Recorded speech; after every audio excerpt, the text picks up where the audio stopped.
This is Movie and a Beer, a podcast based in Portland, Oregon, where you can share in our discussion about movies and what beers go best with them. From classic cinema to the latest blockbuster, we all can use a little help figuring out what beers to enjoy in the theater or at home. So listen in and explore with us the vast world of ales and lagers to pair up with your movie experience.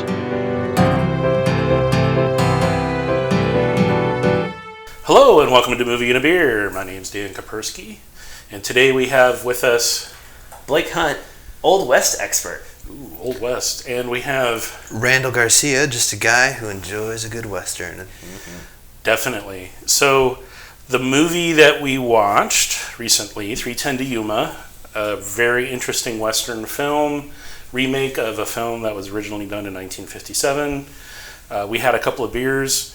Tried to find some old pre-Prohibition era style beers. Successful with one. Ended up getting a brown, a British style brown, which is actually an old style of beer that no one makes anymore except a few places. So we'll talk about those after a little bit, after we have our short discussion about the film. So down in the man cave, we're chilling, watching this Western. One of us has seen it before. Blake had seen it before. I had not seen it. I had not seen it either. I'd seen parts of the original off of like Turner Classic Movies or something, but I'd not seen the remake. And I believe, Blake, you said that they did tried to do a shot-for-shot remake of it. One of us said that. What I do know is that me and a buddy used to host Western Wednesdays, because that's when we were both off of work at the time. So we would hang out, get a pizza, drink some beers middle afternoon and watch Westerns. And we watched the original and then the reboot of this. And the original is a lot more psychological sort of thriller, because less effects. They had to rely on the actors, and the actors are very much like getting into each other's heads. And there's still gunfights and all that, but a lot of the scenes I read somewhere they shot exact same angles and everything, but now with Christian Bale and Russell Crowe. Yes, and it also does have Peter Fonda in it, who was in the original. Yes. Props to him for coming back and making a film. He did pass away a year or two ago, which is kind of sad because he's been around a long time. Mm-hmm. Phenomenal actor. I think all of the major actors, characters that are in the film did a phenomenal. It was just a really good, well-acted, rounded film that kept you completely engaged, because there are some little side stories and things that would happen with the side characters to kind of balance out the seriousness of the situation. But basically, the film was shot, directed by James Mangold, and then completely shot in New Mexico. Beautiful scenery. I just kept commenting on that during the film, that how on-site location. There's no green screen here, people. It's beautiful, amazing. That's the thing with Westerns. It's so damn pretty. Yeah. I felt like it moved pretty fast. I think it was a really nice contrast between just beautiful, majestic shots of New Mexico and the pacing of the film. I think it moved you right along. You really had a sense that they were trying to catch a train. Yeah. And so I was engaged. I liked it. Yeah, it was a great film. There were a few time jumps that happened, even though they did the gist of it, for plot spoil purposes. Ben Wade, played by Russell Crowe, was the bad guy. He, in the 1800s, in the Arizona countryside, held up what at the time was called the Southern Railroad, which was actually a stagecoach that was based out of Chicago. Right. Oh, yeah. That did basically money runs. They would bring payroll in for big companies, and Ben Wade and his gang would hold them up. Make them so late for their appointments. Make them very late for their appointments, which is something that was actually mentioned a few times. They're just late for their appointment. They're just late. No, they're never late. But Dan Evans, who's a rancher and dealing with a drought and trying to gather his cattle up, went out looking for his cattle, and Dan Wade and his gang had rustled the cattle and was going to use them as a block for the stagecoach to prevent it from going any further, which worked. It's pretty clever. And that's how the Dan Evans character and the Ben Wade character met. He's like, give us your horses, we'll give them back to you down the road. We don't need your horses, we don't want to shoot you, we're just here for the money. Yeah. So, I guan, I guess there's honor among thieves from that standpoint. He did keep his word. And subsequently from there on, he never actually lied to Christian Bale's character, Ben Wade, never lied to, anybody. He always told the truth, even if it was the truth you didn't want to hear. He was a great bad guy. Oh, yeah. Russell Crowe. Lovable. I'd be his best friend, even though he'd probably stab me in the back for anything. He stabbed somebody in the film? Yeah. Boy. Oh, dude, yeah, he... with a fork. I guess more plot spoilers. One of the, bank money guys who were, Or the hired mercenaries to take him to the train. He was being just being a loudmouth. Being a loudmouth at him. And the scene gets quiet, and open up on everyone sleeping, and then just hearing squishy noises. I hate this. And you're like, oh, I know that sound. I don't want to see it. But yeah, but even that stuff they treated pretty well. It wasn't graphic in any way. It was James Mangold's pretty good about showing heavy stuff without grossing you out. Sometimes you just need a good sound effect. Yeah. And a good implied shot of somebody getting stabbed in the chest with a fork. Over and over and over. Because it went on for a good 30 seconds before anybody realized and jumped up to stop him. I mean, it's one thing you have a dangerous man to put him in handcuffs. It's another just to set him on the ground and not tie him up. It's like there's some obvious kind of... What were they thinking? They just weren't that smart back then before the internet. They didn't have any of the cultural conditioning of Western films to watch, What were they reading before back then? What were... Well, the Sun. The Sun had westerns. The Sun had some Pulp Fiction books of gangs and robbers. He looked at those, and he thought, "Hey, I could do that. I'm smarter than them." He actually, as part of his character, was told to stay and watch the wife and his brother, and decided to follow them when they left their farm and traveled off to Yuma, or not Yuma, to. Where were they traveling to? What was the name of the town? Contention? Yes. Contention is where they were catching the train. Yeah, the son was a badass. He was cool. Really good shot. Strong personality, stood up to most everybody.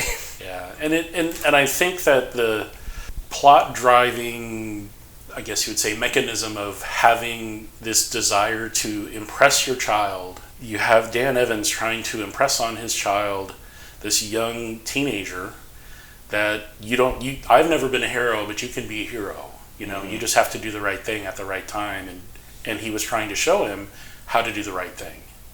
I have nothing to gain by taking this criminal to the train other than making money to save the family. So he was trying to be the hero from that standpoint. Then at a certain point, they give him the chance to just have the money. He's like, Yeah. Had a sort of weirdly touching scene with Ben Wade.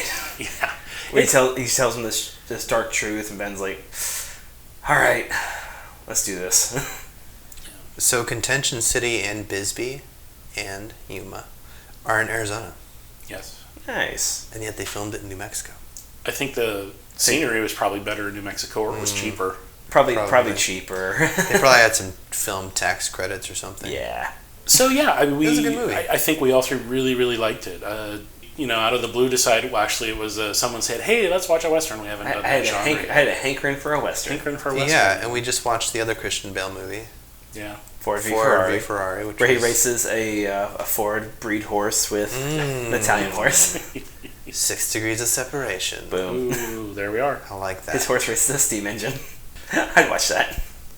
So I think we're all in agreement. Big 3 thumbs up. If you can catch it on Netflix or watch it in some capacity or get a DVD off of Redbox, whatever, highly recommend. This is a really good film. It had good ratings, surprisingly, up in the 80s for Rotten Tomatoes and Fan Critic. Yeah, it did really well. It's an easy film to watch. Easy film to watch. It was one of those mid-2000 movies where they were like, oh, we've been making kind of nothing good for a while. Let's all try to make some good stuff. Yeah. It's early 2000s were a little wonky. But anyway. If we had a commercial break, this is where it would go. New from Blake Co. Ropes will keep a outlaw actually tied up and not stabbing your people. That's all. Good Lord. That would be a good product to have. I'm going to release a YouTube video series on how to tie up your bad guy. There we go. I think people should watch it. Are you going to do it near train tracks? Oh, what? You're going to do old Western stuff? Why am I just twirling my mustache while trying to? Oh, no. Oh, man. I wish I had a handlebar mustache. Yeah. That'd be amazing. Let's talk about beer. So, welcome back to Movie and a Beer. This is Dan Kapersky with Blake and Randall, and we were watching earlier this week a wonderful film called 3:10 to Yuma. While we had chosen the movie, I stopped by a local grocery store and picked up a couple of beers. One of them was pretty good, and the other was not so good. Yeah, I was pretty bummed that the one that wasn't that great, because the name is amazing. Yeah, so Matchless Brewing, which is local here to the Portland metro area, has a pre-prohibition, what they call original or old American style Pilsner. And it does talk about, like, they use a lot of mash, like used old mash. Do they use any Monster Mash? I don't know, but they use a lot of corn. Okay. And that's what the beer tastes like.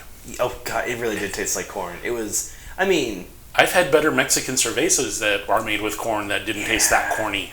Yeah, I probably would have liked this if it was like a barbecue on a really gross hot day.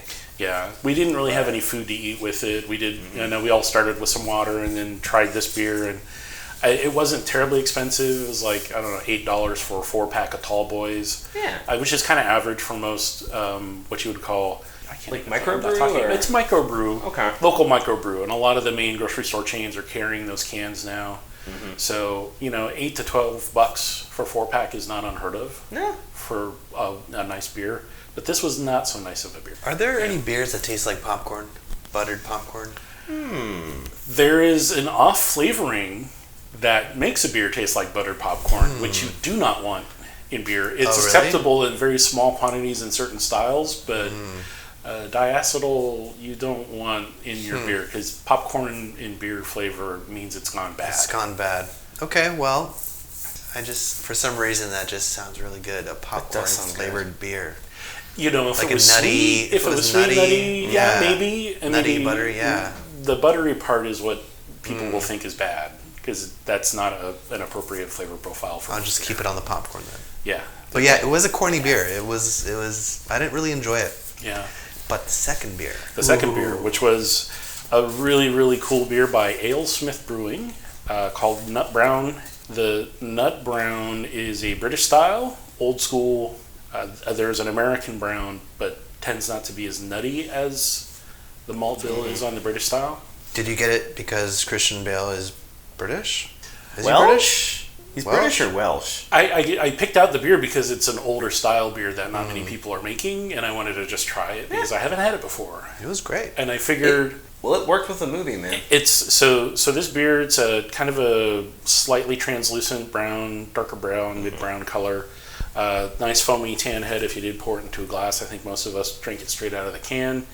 It was about $8 for a 6-pack, which I thought was kind of a good deal. That's a really good deal. And a standard size can, 6-pack. It wasn't on sale. That was normal price. It had a kind of an earthy, toasty, minerally note on the nose, which then was reflected in like really malt forward, but not super forward, kind of thin-bodied. It did dry out. It had some bready, toasty cocoa. The hops were more herbal than anything. They were kind of like hop resin to herbal. A little dry. It was good carbonation, clean finish. I thought it was a very drinkable beer. I actually think I had 2 of them. Yeah, it was delicious. Over the course of the movie. I think I did too. I know I really liked it. Like, I was drinking the first one going, this doesn't go with the movie that great. The second one, as soon as I sipped it, the scene just like, it just felt better to be watching the scene we were watching. It was like, okay, this is what we need. It went really well with the jalapenos, pineapple, pepperoni, and mushroom pizza we had. That was delicious. The pizza was amazing. And it went really good with the beer. I was surprised how well it down. I was 3:10 to Yuma with I think, was it nutty? It was a little nutty, right? Yeah, it's nutty. So I think maybe like the dough or the sourdough. I think the combination just felt really, really pleasant with that pizza. Yeah.